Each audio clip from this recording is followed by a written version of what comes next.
Clarence, how you doing? Hey, buddy, it's good to see you. Good seeing you. Good seeing you. I always ask, as you know, I always ask about your family. Yes, absolutely. Because I think you're an undeserving brother now that I think about it. Okay? And I mean that in the sense that you have such a beautiful wife. Yep. Beautiful parents. But every time I've been with them, they've been so gracious to me. They almost treat me like extended family. Well, they're doing great. Both turned 71 this year. 51 years of marriage in June. So, they're doing good. They're doing good. That's good. So back I'll have them in Memphis for the commemoration assassination, because they've never been in Memphis. I said, okay, fine, y'all come along. That's beautiful. This time of year is always interesting because so many people focus on the assassination of Dr. King in April. But they forget, I think, in many ways, why he was in Memphis. I was in Memphis in early February when they had a wreath-laying ceremony for the 2 sanitation workers who were killed. And that, to me, I think, is critically important. People have to remember why he was doing what he was doing, not just gave a speech, had a march. Right. It's a very profound, the question is very profound. I should tell you that something, after he gave this speech on April 4th, 1967, opposing the war in Vietnam, it's almost like he became an economist, a very erudite person. The basis for his, and I'll answer your question, but the basis for his opposition to the war, aside from morality and the violence, is that Martin said, we can count. Ain't no way Johnson can talk about this war and poverty, because $8 billion a month was going to Vietnam. The treasury of the United States, of the government, was being squandered. There was no money, and so forth. And I remember when the question of the Memphis garbage strikers came up, I had initially didn't want him to go, not because I didn't agree with it, but because it conflicted with something else that had asked me to do. And then he's pushing back on me, and then he says, well, if I don't go there, where am I going to go to demonstrate the reality of what I talk about, the least of these? He says, there's no question that the city of Memphis is treating these garbage workers like they're just on the plantation. They have no respect for them. No respect for them. All right? and it was a very powerful statement of his continuing war on poverty. When you think about it, I mean, I don't have the stats now, but when you think about it, the wages that they were making, were so awful. And I don't know whether you mentioned it, but 2 garbage workers lost their lives by just being ground up, accidents and so forth. They were making, when I was down there, they were making $7 a day. Yeah. And then what I was told was that that if it rained, right, they would and if it rained and it stopped raining, right, they would tell the white workers, okay, come back to work. Right. But the black workers, right, when they went home, would never get a phone call, so they would lose a full day's wage. Right. So that Memphis, by an accident of history, became a very profound symbol, as you can think of those signs. I am a man. Remember those profound signs? Just sign after sign, it just says, I am a man. When I talked to Bill Lucy, I said, how'd y'all come up with that? And he explained that. But what was interesting is he said that the strike wasn't about, he said it wasn't about wages. It wasn't about health care. He said it was about basic respect. That's what it was. He said these black men simply wanted respect. Right. And I remember, I think it was Jerry Worth and Bill Lucy, the Public Employees Union and other unions, they got it. They understood that the labor movement had to do something to support these workers, okay? Support these black workers in Memphis, to really show that the labor movement cared. And it really, wages were an important condition, no question. Working conditions were an important question. But the underlying issue was this question of basic respect. And Loeb was the mayor, right? I think Loeb was the mayor of Memphis. I mean, he had a plantation mentality. Treated them like how dare they question him? How dare they question him? And as a matter, hindsight, I guess, is more erudite than foresight. But aside from acting on his conscience,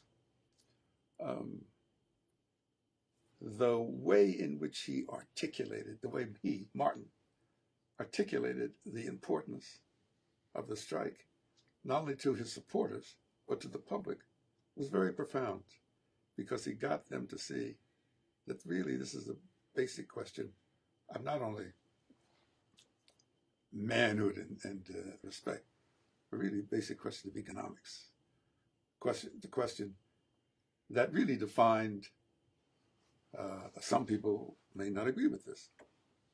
I happen to believe that while he was concerned about poverty and militarism and so forth, I happen to believe that April 4th, 1967, that was the defining point, not only in terms of his, quote, public opposition to the war, but that became his defining point in really really committing himself more than had been before to the whole question of poverty and the least of these. He used to say the least of these. I talked to Reverend Al Sampson, one of 2 individuals who Dr. King personally ordained as minister, and he said, one of them. And he talked about the book, The Guaranteed Income, right? And he said his whole idea of that really stemmed from that book, A Guaranteed Income, and you see that showing up in his speeches and in his writings, and in his book Chaos or Community. What I think really stands out when he said it didn't cost America much for us to be able to sit in, to go to parks, to sit in hotels and swimming pools. He said, now will America write that check, to right all of these wrongs. He said that's going to be the real question. And what really jumped out, and I want you to speak to this, when he said the real issue will be our white allies. They will not be with us. And when you begin to look at American history, after every period, I've always said, you always had black success followed by white backlash. End of the Civil War, Reconstruction, Great Compromise. Civil rights movement, then all of a sudden, civil rights movement, and they say, okay, look, we've done enough for y'all. Yeah. Even President Obama, 8 years. Oh, I got it. I see where you're going. And I think there's a substantial validity to what you're saying. I have a shorthand way of saying, at the so-called, not the I Have a Dream speech, August 28, 1963, celebrated person. I would say in terms of poll ratings, maybe at a 60% approval rating. That's okay, maybe even greater. When he started dealing with the question of economics and against the war, okay, as celebrated as he was, I would say his poll rating was no more than 40 to 50%. Yeah, because when you start talking about America's money, hello, America goes, hey, okay, look, okay. No, we gave y'all the vote, and then being really personally hurt when leaders of the civil rights movement would attack him. Roy Wilkins, Whitney Young. Yeah, you had what we call them Johnson surrogates. Okay. You had Carl Rowan. Carl Rowan. As much as I loved him, I mean, how could he do that? How could he do that? Okay. And that personally got to him. It really personally got to him. In fact, he used to say, they know better than that. And then Clarence Jones in my more cynical period, I said, well, hey, Johnson is dropping them little crumbs from the plantation, rather. That's because, Whitney Young, the Urban League, these were Negro leaders of those organizations who got along to go along because it was easier for them. Okay. And when I don't know whether it was Roy Wilkins or Whitney Young, but one black leader says, well, Martin doesn't have any qualifications. He doesn't know anything about American foreign policy. It sounds like Roy Wilkins. He doesn't know anything about American foreign policy. I mean, give me a break.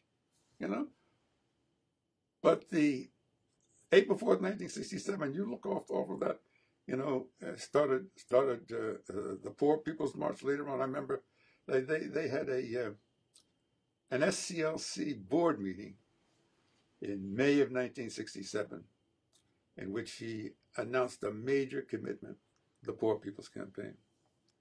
And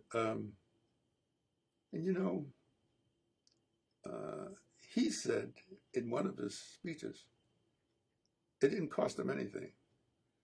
They let us have a cup of coffee at a lunch counter. You know what I'm saying?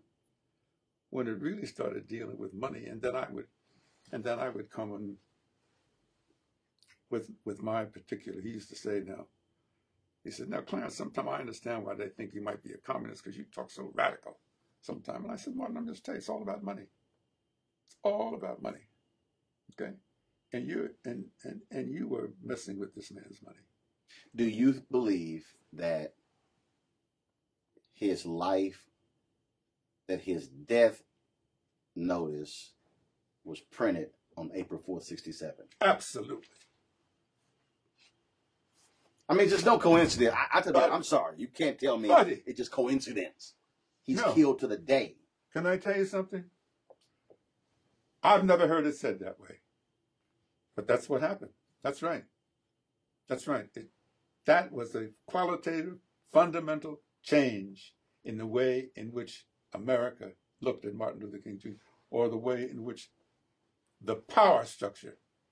Now, we don't have enough time in this interview, but he wasn't dangerous when he gave his March on Washington speech. Dangerous. He was celebrated. Okay. He became dangerous. I think the people in the White House with Johnson, they knew the potential power that Martin had. Now they could say Reverend Dr. Benjamin Spock and William Sloane Coffin and all the anti-war people were prominent, but they didn't have the national stature. Okay. And when he was being pushed, he said, when I got the Nobel Peace Prize in 1964, I had an obligation. I have a moral obligation. In fact, he used to say bitterly, he says, they didn't get, he would say, Roy Wilkins didn't get a Nobel Peace Prize in 64, I did. No, he said, I have an obligation. I have an obligation to speak out against the war. Okay, so he was, and I like the way that was his death notice. Yeah, yeah.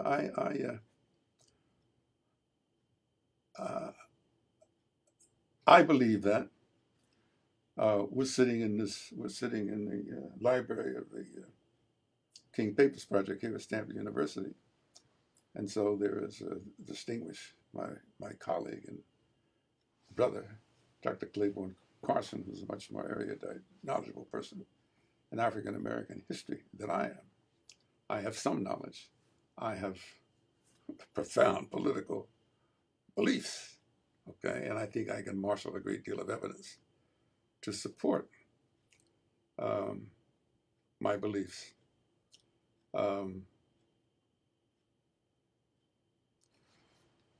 I don't believe, you didn't ask me the question, but I don't believe that Martin King really was seen as a threat after his March on Washington speech.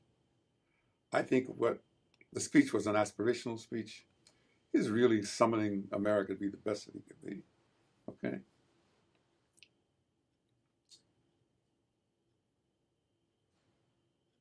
Within 1 year and then a couple of years more, when the Civil Rights Act of 1964 passed, and when the Voting Rights Act of 1965 passed, okay? And you add to that his speech on April 4th, 1967. I'm using the generic now. Mm-hmm. The political power, economic power structure say, hold on now, hold on. That's too much. Well, in fact, I think if you actually take it back even a year earlier, when he decides to go to Chicago, and now he's dealing with housing. Housing, now you're dealing with home ownership. You're still dealing with money. Right. Now you're dealing with these structural issues, and now you've now moved out of the South, and now you're dealing with what's happening in the Midwest. And then, of course, Watts happens. And then all of a sudden he goes to LA and not really understanding the depths of poverty in these big cities. And then it comes back to money as well. And so it was amazing reading Nick Cott's book, Judgment Days, where he said after the riots, it was King and LBJ both went through this period of depression over those riots.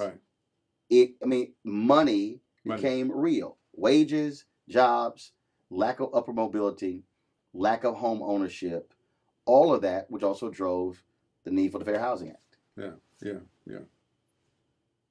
So we sit here, yesterday, maybe today, it was the 50th anniversary of the Kerner Commission. Yep. The Kerner Commission. 2 Americas, 1 white, 1 black. Moving in, And Johnson asked for this commission following the riots in 1960, that started out, because he couldn't understand what happened. Johnson couldn't understand. And when I was just looking online about the Kerner Commission report, and I thought to myself, 50 years later, the question is, how much has been achieved? How much has been achieved? The question today about authentically interpreting the legacy of Martin Luther King Jr. as we stand within the shadow of the 50th anniversary of his assassination next month is that wherever possible, I try to, with respect to the opinions that other people have, even I try to do it with scholars who are much more learned than I am in history, I try to get them to look at Martin King, the whole person, and see the context, right? You just said something very chilling, but I think historically accurate. April 4th was really a death. That was April 4th, 1967. And I know some people say, "Hey, Clarence, he's smarter than that. He really sounds like one of those old-time lefties," so forth. Hello, April 4th, 1967. It's not just what he said in opposing the war, but if you read the speech, the analysis, okay, it's about violence and economics. That's what it is. It's about violence and economics. You know, when they ask that poignant question and speak, how can I walk through the ghettos of the cities and tell my young African American brothers that they shouldn't do this, they shouldn't use guns and so forth? How can I do that? And at the same time, stand by and see my country go and kill innocent people far away, or as I like Muhammad Ali has a way of putting it very succinctly. Ain't no Viet Cong ever called me nigger when he refused to. Ain't no Viet Cong ever called me nigger. That was a profound. I think when the press tried to sort of turn the public, even the black public, against Muhammad Ali, one was that he had become a Muslim, and two, he wasn't patriotic, okay? Muhammad just stated it. Ain't no Viet Cong ever called me nigger, okay? And that resonated. It resonated with a lot of people, okay?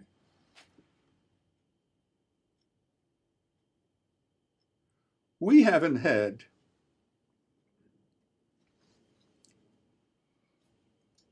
in the last 50 years,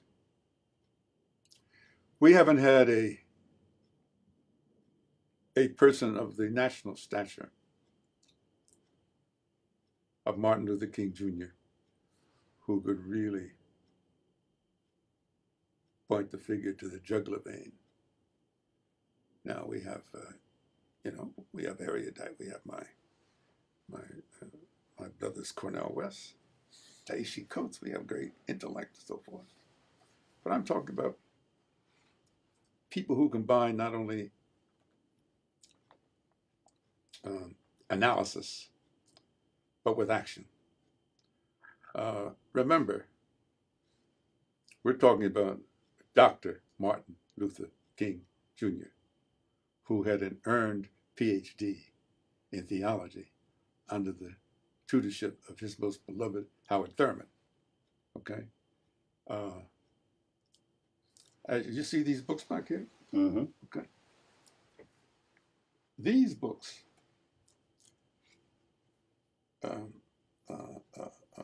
describe, they do a chronology of the thought process, of the thinking that went into Martin Luther King Jr. during some critical years. Because those books contain excerpts of his sermons, of his private correspondence. Now, while I was privileged to be political advisor, personal lawyer, and draft speechwriter for 7.5 years, I had nothing to do with his sermons, okay? In fact, I remember going with him, but I didn't want to go, but he insisted. I go with him on a tour in rural Alabama, okay? And you go, and this is these churches, you go into rural Alabama, and there were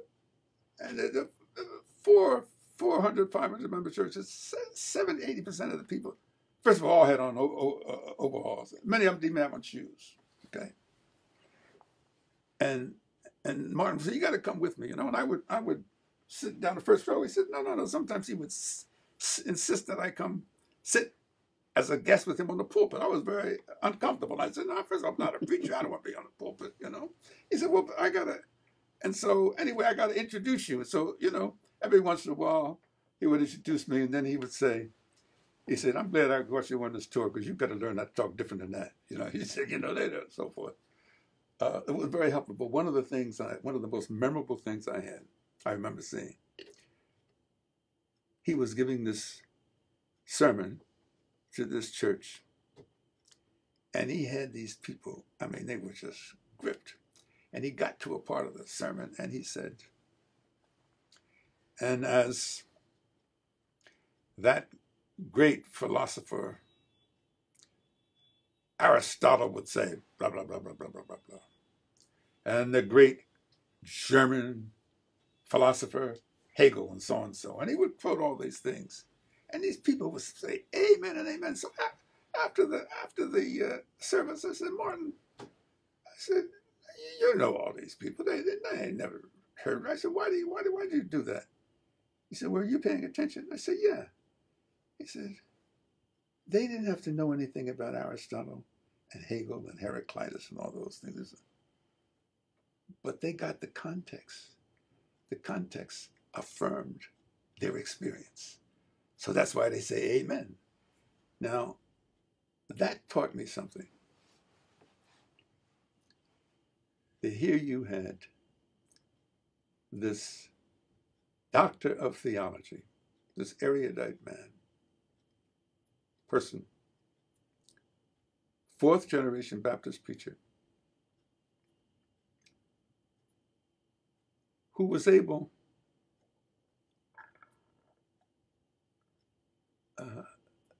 to develop a way. He wasn't imprisoned by the learning. If you want another example of that, you think of this speech he gave after they had marched 51 miles after the in Montgomery. March to Montgomery. Some summit to Montgomery. Yeah, absolutely. Montgomery. Okay. And they get across, and the speech the speech was just across the courthouse. Mm-hmm. Okay, I was like 25 feet from him, assembled, and after he says, well, let's talk about it, and it's like a call and response. If you look, read the speech, or you hear the speech, it's a call and response. How long? Not long. Hold on. No, I was there. I saw what happened. Somebody yelled like somebody was saying, Dr. King, how long? Dr. King told him, not long. Okay? And then he picked up, this person said, how long do we have to wait to do this, Dr. King? And he said, not long. But then he goes into this peroration about the arc of the universe, the moral arc of the universe is long, but it bends toward justice. How long? Not long. But to see it, but to literally see it, physically see it. That speech, you can't make that stuff up. That speech, Roland, I got to tell you, the courthouse, the courthouse is like where that building was across the street, okay? Mm-hmm. And there's a certain exhilaration, come all that distance, all right? And well, first of all, anybody who has not been to Montgomery doesn't even realize that literally, if you're standing in front of, when I visited, you're standing in front of Dexter Avenue, the Capitol's right there. That's right. So it's not like it's right there. 5 miles.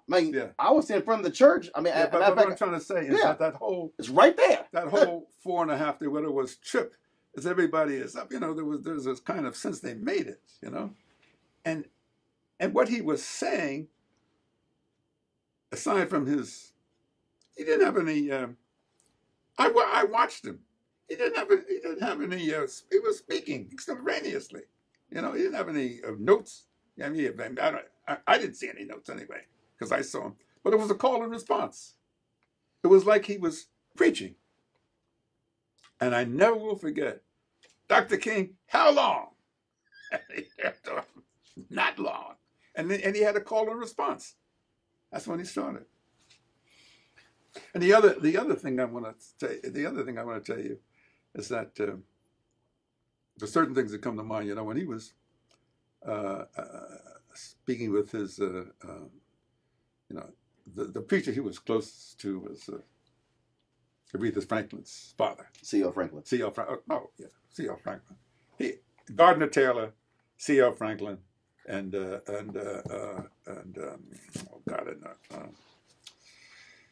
I got 2 or 3 times. They were very close. Okay.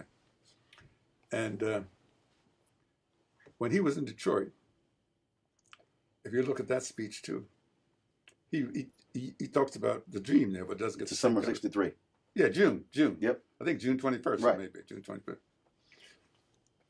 But there's a part of it in which he says, it's not very complicated. People ask, well, what do we want? It's not very complicated. He says what we want to be summarized in 3 words is all, here, and now. We want all of our rights. We want them here, and we want them now. All, here, and now. I mean, think of the brilliance of that, all, here, and now.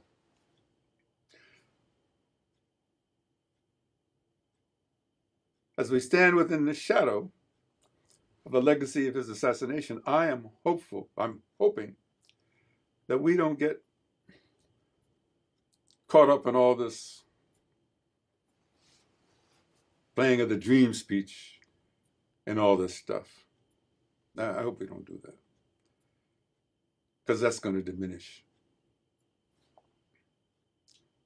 Memphis, Tennessee, his commitment to be there, his speech in Vietnam,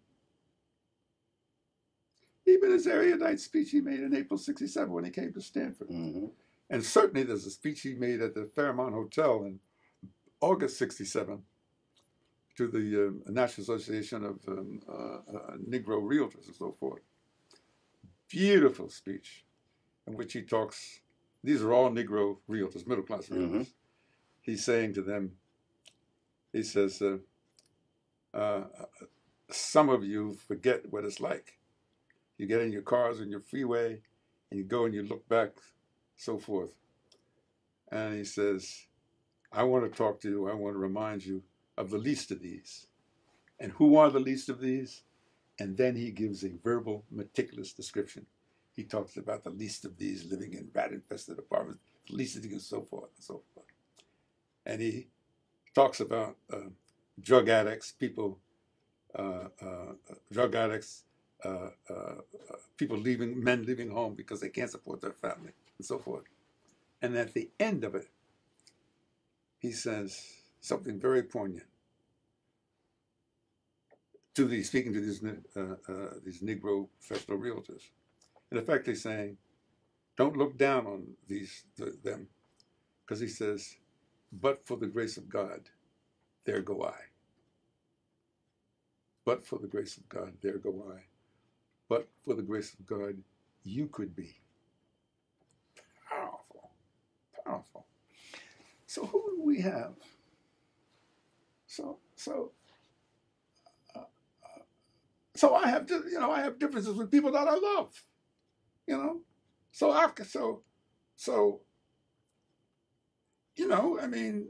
Barack Obama wasn't the end and be all, but he was an African American president, and I thought he made some major contributions. Okay, So when I hear people, some of my African Americans, attack him, friends, for not being militant enough, some of them even go so far. Some of my beloved intellectual friends are calling him having a gangster presidency. I said, Cornell, now you've gone too far. Okay, I read very carefully Ta-Nehisi Coates' book about Obama the president. I understand that. But let me tell you something. Obama understood that he would not have been president. Would not have been possible for him to be president. But for those persons who walked across the Edmund Pettus Bridge, he understood that. He understood that better than any president I've ever seen. And I remember telling him a story. I remember telling him a story. I was at the home of Professor Claiborne Carson. He had a whole group of us over in 2008 to watch the election returns. I don't know, about 30, a lot of people there with food on the table and so forth. And when NBC, or one of the networks, declared that Senator Obama had now acquired sufficient electoral votes to be called President-elect Obama, several people in the room, adults, started crying and tearing up. It's not just joy, but crying and tearing up. Young people getting tearing up. And some unknown person came up to me. I don't know who it was. There was food on the table, and Carson put out a very nice spread and so forth, and there was wine and so forth. Some person came up to me, and I was tearing up too, and they said, Mr. Jones, did you ever think you lived long enough to see an African-American president? I said, no, as a matter, I don't. And so it must be very moving to you. I said, yes, but my tears are not for the election of Barack Obama as president. It took him back a little. I said, my tears are for all of those persons whom I personally knew, who made his election possible. And then I spontaneously just called the roll. Fannie Lou Hamer, James Orange, Jimmy Lee Jackson. I just all came out. And this person had heard of some of them, but no, I said, that's who my tears are for. Now that's interesting because I was on the set of CNN. And when that happened, tears began to come out. And Anderson Cooper came to me and said, I see you're tearing up. And I said on air, I said, I'm not crying because of him. I said, what immediately came to mind for me were the black soldiers who were lynched in their uniforms after World War II. Oh, baby. Yeah, that's deep. And then I began to, and some of the people you talk about, I actually named some of those too. Yeah, right. But I said, that's right. who I immediately thought about. Right. And that put it in context for folks in terms of what that meant. Let me you said that earlier, and I say this in speeches all the time. That I've said it publicly, I've said it on TV, radio, I don't care what anybody says. I have a fundamental problem in the fact that Dr. King has become America's civil rights mascot. That he's sort of this bobblehead figure that we put on the shelf. And oh, he was nice, he was wonderful, he wanted everybody to get along. Oh, he was passive, he was just, and then you see these individuals, and not picking any party, but when you see significant numbers of Republicans who will send a notice out or quote him or post a photo, and policies are completely against where he stood. Right. For me, that's offensive. It's not only offensive, it's blasphemous. It's immoral. It's not only offensive, it cuts. It denigrates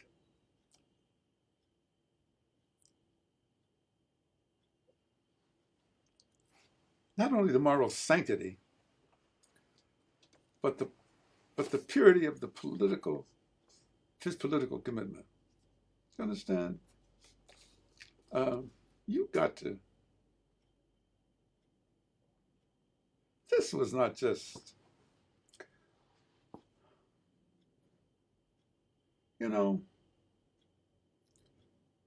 I have to catch myself because sometimes I be careful because I figure people are saying things and they say, well, he was with Dr. King. He's trying to self-aggrandizement. He's trying to puff himself up. Well, no, it ain't about me. It ain't about, let me tell you, the person I observed and saw sometimes 24/7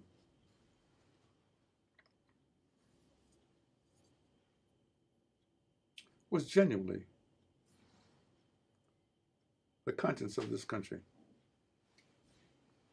Genuinely. I didn't think so originally. But as I began to work more and more with him, and as I write in my memoir, I was not committed to nonviolence. I told Martin, no, I said, I'm not committed to nonviolence. You got to understand, I was, when I was in the United States Infantry, after the Korean War, I was active in sports. And my attitude when I first met him, I said, white man comes after me, I'm going to kick his butt, he's going down. Oh, Clarence, you can't talk like that. And I one of us, Dorothy Cotton, whom I love, And he used to say to Martin, you know, you got to keep Clarence. Don't let Clarence, don't either let him, either insist that he go through one of our programs, but do not let him get in any demonstrations because he will embarrass you because he means what he says. So people ask me, I was never in any demonstration. First of all, he said, well, I was going to look at my lawyers in jail, so forth. You know? But I told him I was not going to come on with this nonviolence. I respect you, Martin, but I will kick the man's butt. And then... He said, yeah, you got to stay at home. You got to stay at home. Yeah. But what I'm trying to say to you is then something happened. Something happened between 1967. Something happened in 1967 and 1968. And I then began to say, you know, this is one bad dude. Martin Luther King Jr. was fearful, but he was fearless. Fearful, but fearless. Now, you're close to a religious teaching on our people, right? Mm-hmm. It wasn't just mouthing. No, he genuinely believed that his Lord Jesus Christ could protect him, you know? And he was imbued with all that spiritual stuff and learning and very much influenced by Gandhi, but he generally believed. And the most powerful political statement of that, the day after John F. Kennedy was assassinated, Kennedy was assassinated in... June of 68. November 22nd. Oh, John F. Kennedy. Yeah, John F. Kennedy, I'm sorry. John F. Kennedy, November 22nd was a Friday. 1963, and so I couldn't get together. Anyway, he comes up. We meet at LaGuardia Airport on a Saturday, November 23rd, and I remember him deplaning at LaGuardia. And as I come into vision, he says, "You see," it's what he said. He doesn't say, "Clarence, how are you?" He says, "You see, if they can get to anybody. They can get to me. So you and everybody, you got to stop all this nonsense. Nothing you can do to protect me." Spontaneous. That's what he said. Right?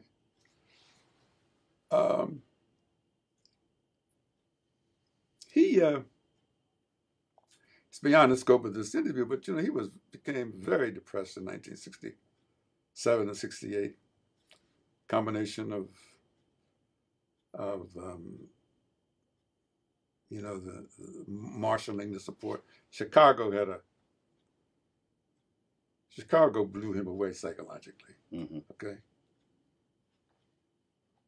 Walking, and in Cicero, Illinois,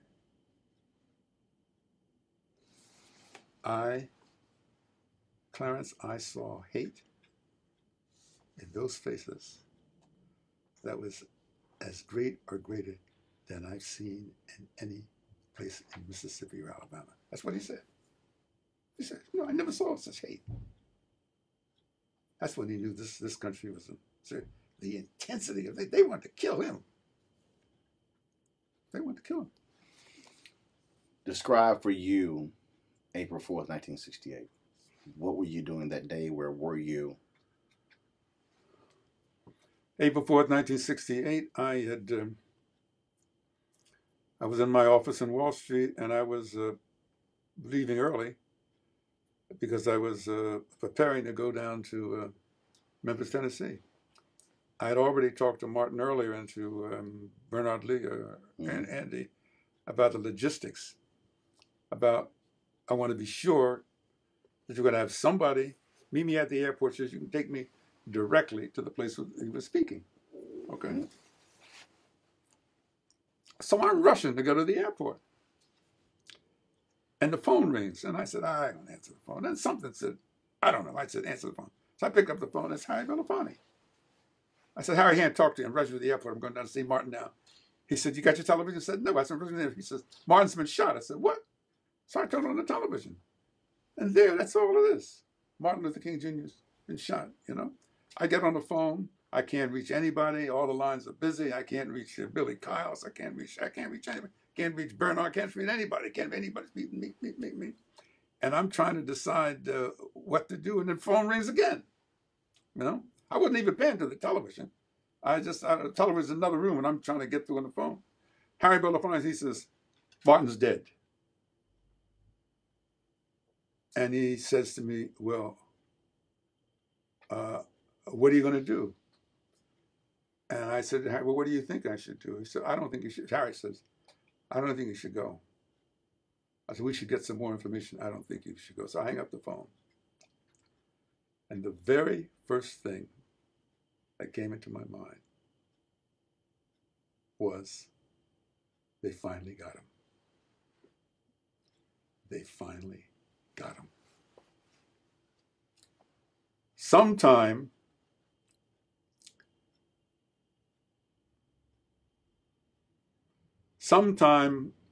our book ended. Sometime between April 4th, 1967 and April 4th, 1968, I had come to the conclusion that was not a question of whether Martin King would be assassinated. It was only when. And I discussed it very closely with Stanley Levison. And he said, well, this has always been a danger. I said, no, Stanley, you don't understand. Something new has happened. He said, yeah, I agreed. No, but I was really, and I was, also angry. And so when that happened, they finally got him.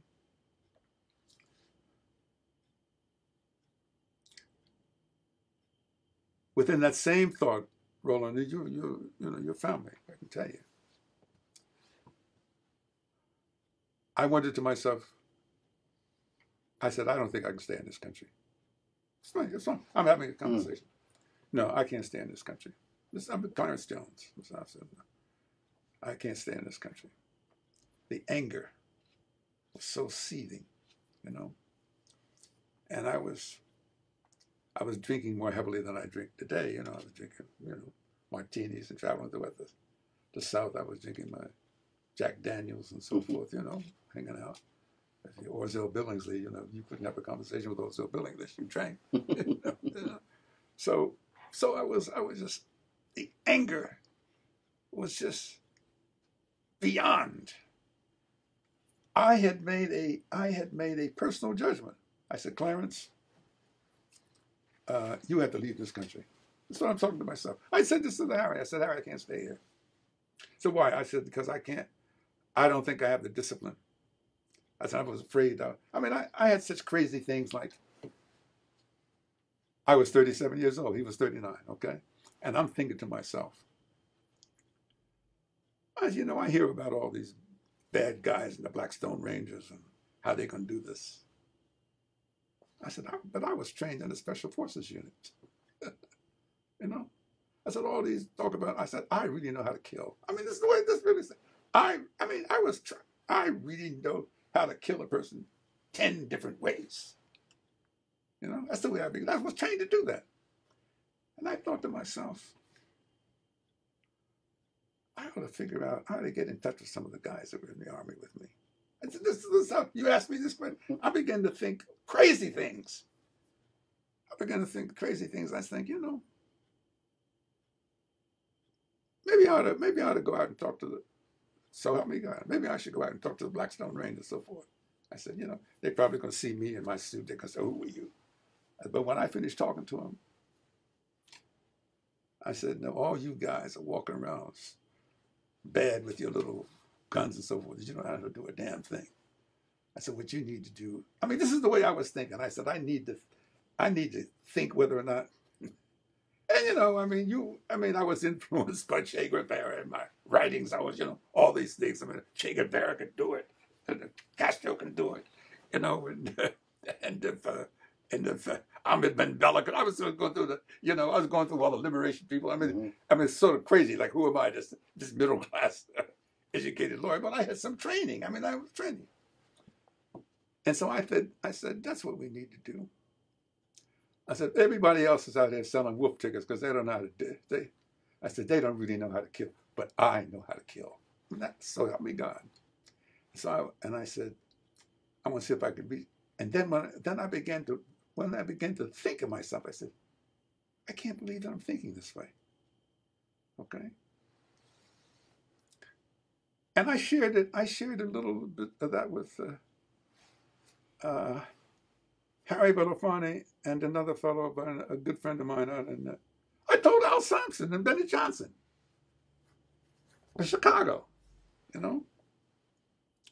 So Bennett said, calm down, calm down. He said, if you want to sit with the Blackstone Rangers and so forth. So I had to, I went, after the funeral, so forth, I had to get out. I think I went to France and Italy for a little while. But the anger was so intense. It was so intense. They finally got him. Now, by the way, February 15th, I'm sitting with James Comey in his office, former FBI director. I'm sitting with him for about an hour. I got some nice pictures with him. And finally, after we talked about the FBI and so forth, and I said, the last 10 or 15 minutes we're together, it's like, there's a big, long table between us. He's sitting over here and I'm sitting here. And I said, Mr. Director, he says, call me James. I said, well, Mr. Director, I said, there's one thing I want to talk to you before I go. I said, it's about the assassination of Martin Luther King Jr. I said, I know the Warren Commission, some kind of commission, you have these files, and I think maybe some of the files are not even going to be opened up until a later date. And I said, you don't have to say anything. I said, I just want to tell you something. I said, now, some of the King children went into the prison, and they actually talked to James O'Reilly, and one of them, Dexter, they said, no, I don't believe he killed my father. Well, I believe that James O'Reilly pulled the trigger. I think the evidence is abundant that James O'Reilly pulled the trigger of the rifle to kill Martin Luther King Jr. But James O'Reilly did not wake up in the early morning of April 4th, 1968, all by himself and say, today is the day I'm going to kill that King nigger. No. Martin Luther King Jr.'s assassination was the result of a cold, calculated, premeditated conspiracy to kill him.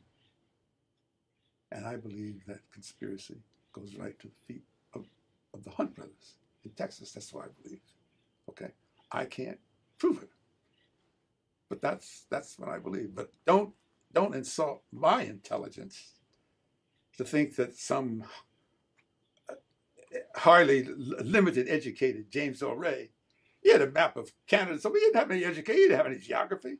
Where did he get? He didn't know that. It was clearly so forth, And so he leaned over to me. He says, "You have some very strong opinions." I said, "Yes, I do." So I said, "You and the government may think that the case is closed, but I don't think so." And he said to me, "You didn't hear me say the case was closed, did you?" I said, "No." "You didn't hear me say the case was closed, did you?" I said, "No, sir." Deep, right? And by the way, I mean, you don't know, I'll tell you. He has Comey had a huge desk in his office. Mm-hmm. Had a glass top on it. Under the corner of the glass top is a photostatic copy of the memo from Robert F. Kennedy, from J. Edgar Hoover, mm-hmm. to Robert F. Kennedy, asking the authority to wiretap Martin Luther King Jr., in which the Attorney General had to countersign this, and it shows, "Okay, do it. Okay, do it." He says, "The reason I'm showing you, Mr. Jones, is every time there's a meeting of agents in my office, particularly a new agent, before they leave, I make them look at this." And I says, "The FBI can never become that agency again." Are you happy that this young preacher came to LA and was speaking to this young lawyer who only wanted to make money, never called your name, or was talking directly to you? Well, it was the most unfair thing that Martin King ever did to me.